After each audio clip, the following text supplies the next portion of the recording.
Early one quiet morning, the park slowly came to life. Birds chirped, leaves rustled, and an old man named Ryman walked with a stick along his favorite path.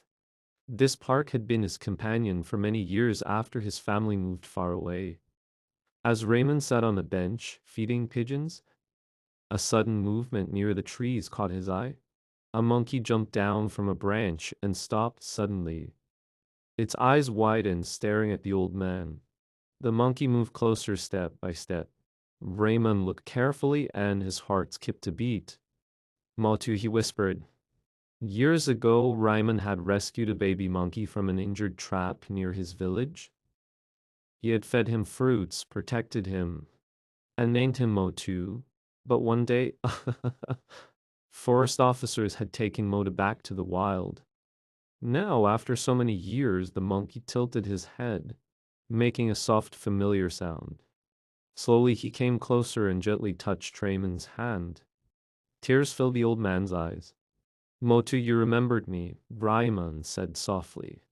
The park stood still as if time itself had paused. Motu sat beside Raymond on the bench. Just like old times, Raymond took out a banana from his bag and placed it on the bench.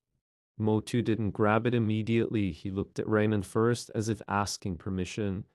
Raymond smiled. You're still the same, he said. Motu ate slowly, then rested his head near Raymond's knee. People passing by stopped and watched in silence, amazed by the deep connection between a man and a wild animal.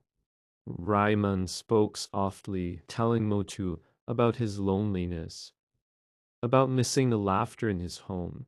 Motu listened quietly, placing a hand on Raymond's arm, as if saying, You're not alone. When it was time to leave, Motu climbed a tree but stopped and looked back one last time. He gave a small nod, his way of saying goodbye. Raymond waved with a peaceful smile.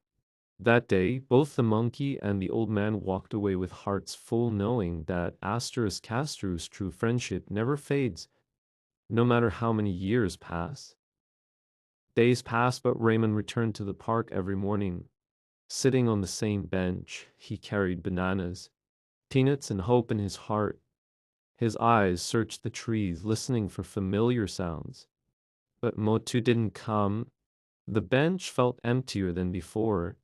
Raymond's health slowly weakened. Walking became harder, yet he never missed a day. People in the park began to notice the old man who waited and waited. One cloudy morning, Raymond sat quietly, holding a banana in his shaking hand. Maybe you're busy with your family now, he whispered, forcing a smile. Just then, a rustle came from the trees. Motu appeared, but he looked different. His arm was injured and his movements were slow. He climbed down with effort and sat near Raymond, breathing heavily. Raymond forgot his pain and rushed to him. Oh, Motu, what happened to you, my friend? Motu leaned against him, trusting him completely. For the first time in years, Raymond felt needed again. Raymond called the park authorities and first rescue team. While waiting, he gently cleaned Motu's wound with his handkerchief, whispering comforting words like he once did long ago. Motu looked into Raymond's eyes full of gratitude, love, and something deeper, as if he knew this moment was special. The rescue team arrived and carefully took Motu away for treatment. Before leaving, Motu reached out and held Raymond's hand tightly. Raymond smiled through tears. Go live well, that's all I want. A few weeks later, Raymond stopped coming to the park. One morning, Motu returned healthy and strong. He ran to the bench, searching, but Raymond wasn't there. A park guard softly said, The old man, he passed away peacefully. Motu climbed the tree near the bench and sat silently. Every day after that, he returned to the same spot, watching over the bench where his human friend once sat. Because some friendships are not written words, they're carved forever in the heart. One quiet morning, the park felt different. Sunlight fell softly on the empty bench where Raymond once sat.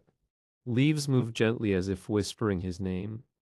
Motu arrived early. He jumped from branch to branch, then slowly climbed down and sat beside the bench.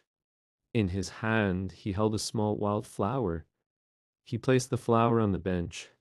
People passing by noticed the monkey sitting there every day silent, calm and watchful. Children tried to call him, but Mota never left the spot.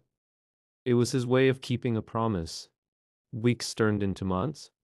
One day, a little boy sat on the bench, crying. Mota came closer, gently touching the child's hand, just as Raman once held his. The boy smiled. In that moment, it felt as if Raymond's kindness was still alive, passing from one heart to another. Mota looked up at the sky, made a soft sound, and climbed back into the trees. But the bench was no longer empty, because love never dies. It only changes its form.